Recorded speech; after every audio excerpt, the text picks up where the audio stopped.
Cornel West has been a fixture of American society for more than 3 decades. Ubiquity provided liquidity, and West earned an estimated $15 million or so over the last 30 years. But oddly, as he mounts an independent run for president, his net worth resembles that of a first-year adjunct professor.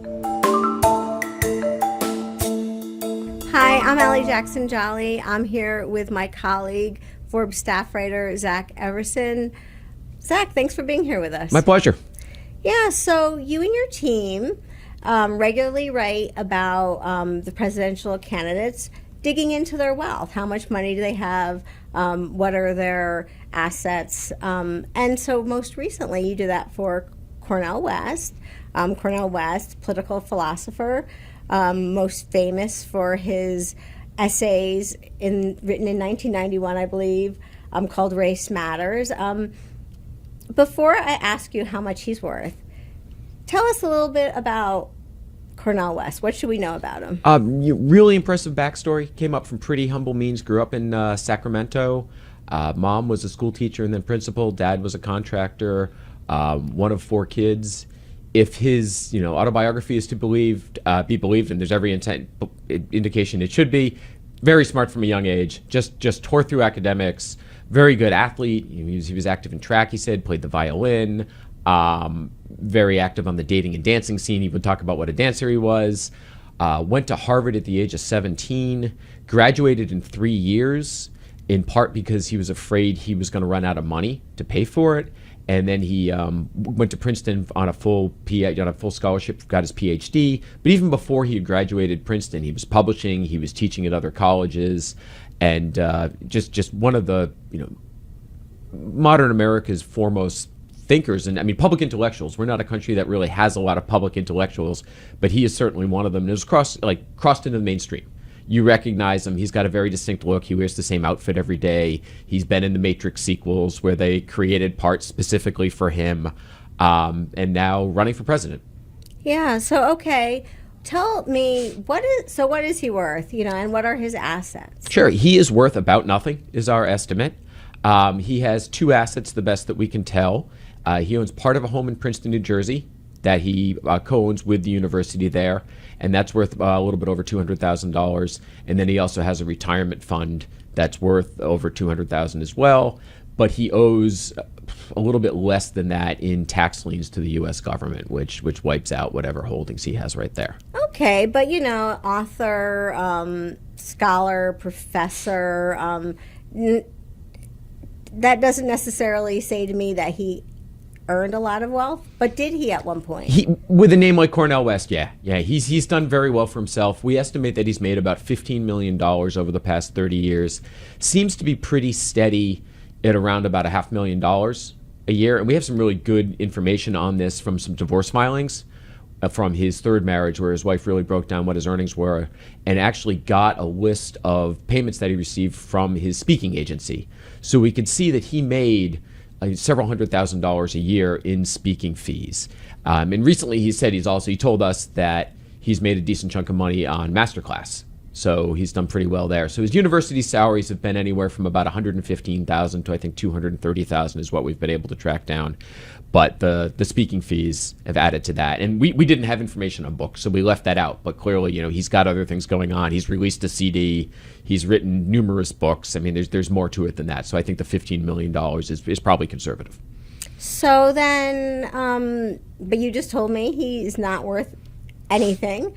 So how did he walk me through this? How did he lose his money?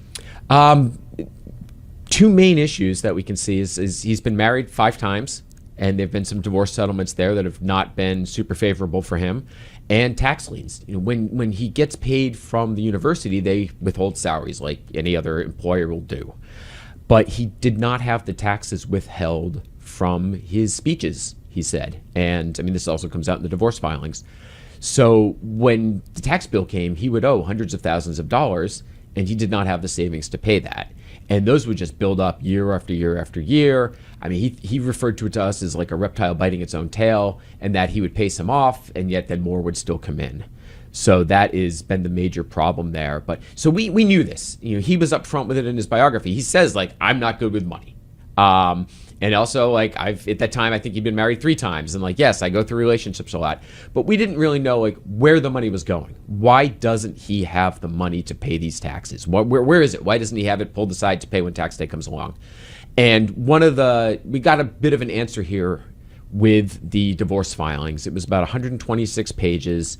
And his third wife lays out in a lot of detail affairs that he had, children that he had, and spending money on travel, on maintaining a separate apartment that he was paying $5,000 a month for, to carry on extramarital relationships.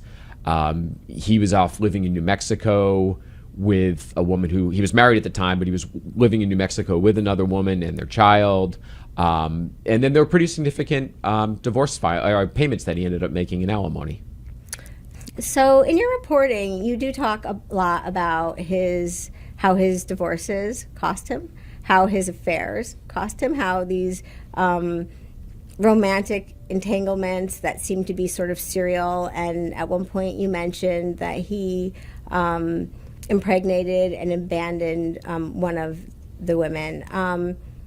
These aren't necessarily helpful narratives. You know, there are, of course, stereotypes that Black men face. And so, you know, talk to me about your thought process when you put this into your reporting. Well, there's the general, when somebody's running for president, character matters. And that's just, but those weren't new. It was, you know, it was well known that he'd gone through all these relationships. But we're Forbes. We report on money. And that's what mattered, was that these relationships told you what was going on with his money. You know, he had his first divorce, and it told us there what he ended up having to pay and what he got to keep. I mean, what he got to keep was it specifically said, like, he got to keep the albums, the stereo, and a couple of chairs, and how much money he was paying, and also what percentage of his future earnings. So that's why we mentioned, okay, he had a child there that he left. And then later on, when that child was an adult, though, we also dug into how he said in his later divorce filing how he was supporting him. So we covered that. The same thing with the extramarital affairs. You know, the fact that he had that apartment, aside from where he was living at the Four Seasons with his wife, mattered because that's $5,000 a month that he's spending on this. And also that, you know, he took this woman to Turkey. Well, there's money being spent right there. And that's really mattered. There was a lot more in those divorce filings, but it didn't have any money aspect to it. So we didn't put it in there. I mean, it's public. It's you can pull these up. These documents have been around for 30 years. No one's reported them before, though, for whatever reason. So it's out there. And yeah, you know, sometimes there is this stereotype, but I mean, these are the facts of this story. And, you know, we were very careful with choosing what to report, what to put out there. And, you know, it tells the story of why this guy has no money. And a lot of it is because he spent it. And he says as much. I mean, he says in his autobiography, like, I spent it on women. And, you know, okay, great, you said that, but how specifically did you do that? And now we have more of that answer. Yeah, and so you've said a couple of times, and even right now, he said it himself. So, you know, arguably one of the smartest or smarter political philosophers in my lifetime. He had to know. He said this stuff. He's written about it. It's been public. When you run for president, these things come out. And yet, like, what occurs to me is that he spent his life writing about the interplay of race, class, gender, and power. So I wonder, is his life playing out in front of everyone, you know, talking about his irresponsibility, his not really understanding some of the tax code, some of the you know, how to manage finance, not coming from generational wealth. Right. Do you get the sense that maybe he is wanting this to be in the public on purpose because it's what he's always thought about and what he's always talked about? No, he stopped talking to us once we started asking specific questions about the divorce filings. He was very good at responding to us earlier. We did 2 interviews. Jemima Denham, who I co-wrote the author with, spoke with him twice for like over 40 minutes. He had a fairly firm grasp in there of where his money was, why he didn't have it. If he wasn't aware that he needed to withhold money for federal taxes, he certainly learned it the first year that hit. I mean, when you get that tax bill, it's like, oh yeah, okay, maybe I should start doing that. And now this has gone on for decades. It's a common issue that we have not just with him, but with a lot of other people. Like, if they have this baggage in their closet and then they run for office, like, were they not expecting this to come out? But sometimes it doesn't. I mean, look, George Santos got elected, and it wasn't until after he got elected that, like, oh yeah, wow, there's a lot going on here. And it's also said these documents have been around forever, but hadn't been reported before. It wasn't until we asked for them that they really, this public information became truly accessible to the public. So I don't know.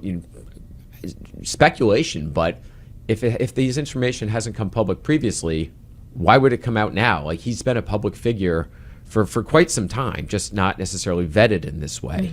And like I said, the reason that the money, that he did say, he wasn't good with money, and so what we did now is kind of explain why. What's he said he spent it on. Okay, what specifically did you do it on? Like, was he? And there were other things that we mentioned in the article beyond affairs. Like, he had a condo at the Four Seasons, he had a Mercedes, and he had a Cadillac at the same time. He mentioned that he and his wife they would go to galas, they would go out to nice restaurants. I mean, he even said, like, the condo at the Four Seasons, in hindsight, we probably couldn't have afforded.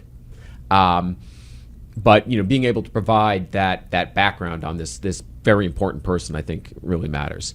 And as for whether he's living, what he talks about, in Race Matters, which I read while reporting this article, there are a couple things. One is that he does talk about the importance of maintaining strong families in the Black community. And here you've got a guy who's been divorced multiple times, has one child out of wedlock, another child he divorced the mom when she was 3, and he said in his autobiography it was because, like, he just didn't have a lifestyle that could accommodate that. And then you also have him talking about the need to tax the wealthy and the 1% or whatever. I mean, he's up there based on income. He's pulling in over $500,000 a year. This is somebody who, by his own definition, should be taxed at even a higher rate than what he's being taxed at currently. And instead he's dealing with tax liens going back years. We're almost out of time, but I wanted to ask you one more thing. There's an interesting line in your article where you say, his latest act of financial recklessness is running for president. Can you explain what you mean by that? Yeah, I mean, the big one is he is on sabbatical. He's taking a sabbatical to run, but the sabbatical will end sometime before the campaign will. So he'll be without a salary. I mean, here's somebody who is in debt, tax liens, and is now going to find himself jobless as he runs for president, which, I mean, he's not going to win. He's not going to get that $400,000 a year salary as president. And I mean, that's not, you kind of wonder. And that's one of the things I saw after we posted this article is, like, is he doing this for the money? And I mean, the answer here is clearly no. I mean, he says he doesn't expect to get any more book sales out of this. We at Forbes have dug into the finances of every other candidate running for president. I did the one on Marianne Williamson, so we looked at her book sales. She didn't enjoy much of a spike in book sales. It's not, running for president is not been a great way for these people to sell books. So the mere fact that he's in debt and he's giving up his job to go run for president is, I mean, it's a little bit reckless there. And it's not like he has the savings to go back on to support him. We've seen that he doesn't. Well, thank you. It's fascinating reporting you did. Thank you for being here with us. And I can't wait to see what you uncover next. My pleasure. Thanks, Allie.